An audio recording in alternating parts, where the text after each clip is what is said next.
नेता प्रतिपक्ष बनने के बाद अखिलेश यादव ने सपा को मजबूत करने के लिए नए सिरे से शुरुआत कर दी है। अखिलेश यादव का फोकस 2024 में होने वाले लोकसभा चुनाव है और इसके लिए पार्टी ने एक बार फिर से अखिलेश यादव के हाथ में कमान सौंप दी है। लेकिन उससे पहले 5 ऐसी चुनौती हैं जिनका सामना अखिलेश यादव को करना होगा।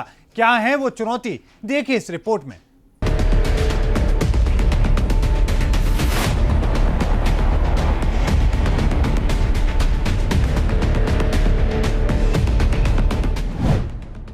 दो 2024 से पहले अखिलेश यादव के लिए 5 चुनौतियां कर रही हैं अखिलेश यादव का इंतजार।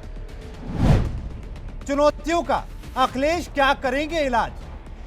2022 के चुनाव हो चुके हैं, नतीजे आ चुके हैं। सपा ने अखिलेश यादव को नेता प्रतिपक्ष चुन लिया है, लेकिन नेता प्रतिपक्ष के रूप में अखिलेश यादव को कई चुनौतियों का सामना करना पड़ेगा। सबसे बड़ी चुनौती सहयोगियों को एकजुट रखना है। 2017 के विधानसभा चुनाव में सपा ने कांग्रेस के साथ मिलकर चुनाव लड़ा था, बुरी तरह हार का सामना करना पड़ा। इसके बाद ये गठबंधन टूट गया। 2019 के लोकसभा चुनावों में अखिलेश यादव ने बसपा को साथ लिया और इसके साथ ही उन्हें फिर भी हार का सामना करना पड़ा। चुनाव में मिली हार के हफ्ते भर से भी कम समय में ये गठबंधन टूट गया।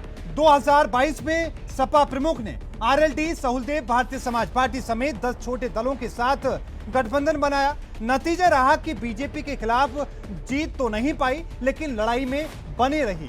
और अब इन सहयोगियों को एकजुट करे रखना एक बड़ी चुनौती अखिलेश यादव के लिए बनती नजर आ रही है। दलित वोटरों को साधना अखिलेश की चुनौती। वोटर्स को साधे रखना अखिलेश की चुनौती।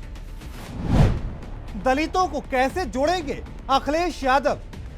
2022 के चुनावों से पहले भीम आर्मी और आजाद समाज पार्टी के अध्यक्ष चंद्रशेखर आजाद के साथ अखिलेश यादव की कई दौर की बैठकें हुई। माना जा रहा था कि चंद्रशेखर भी सपा के गठबंधन में शामिल होंगे, लेकिन चुनाव से ठीक पहले सीटों को लेकर दोनों के बीच विवाद हो गया और चंद्रशेखर ने किनारा कर लिया।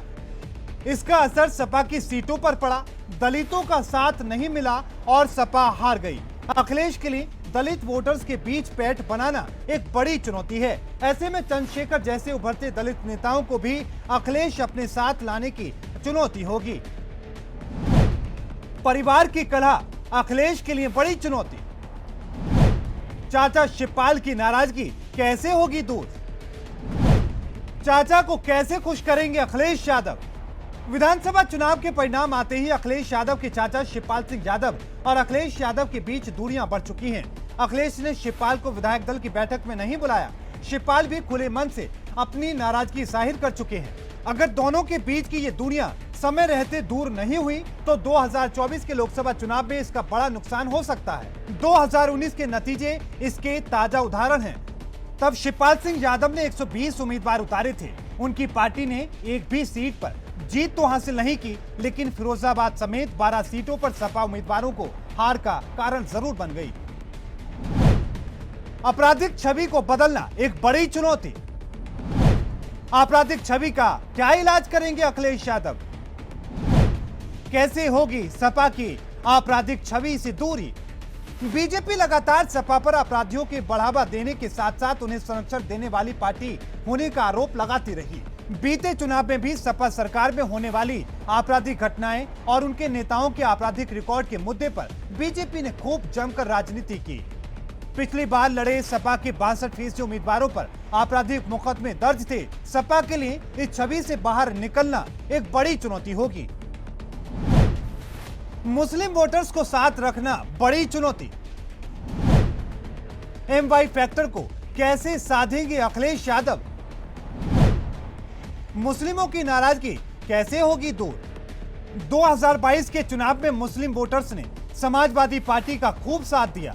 सिर्फ एक सीट जीत सकी बसपा ने मुस्लिम वोटरों को अपने साथ दोबारा जोड़ने के लिए नए सिरे की कोशिश शुरू कर दी है। बसपा सुप्रीमो मायावती ने हार के बाद कहा कि अगर बीजेपी को सत्ता से बाहर करना है तो मुस्लिम और दलितों को एक साथ आना होगा। यूपी में 21% दलित वोटर्स हैं, जबकि करीब 20% मुस्लिम हैं। मायावती इसी फैक्टर को 2024 में और 2027 चुनाव में एक साथ लाना चाहती हैं। अगर मुस्लिम फिर से बसपा की ओर चले जाते हैं तो इसका सबसे ज्यादा नुकसान समाजवादी पार्टी को होगा। और इसके साथ ही अखिलेश यादव के सामने इन मुस्लिम वोटर्स को साधे रखने की एक बड़ी चुनौती भी है। Bureau report, R9 news.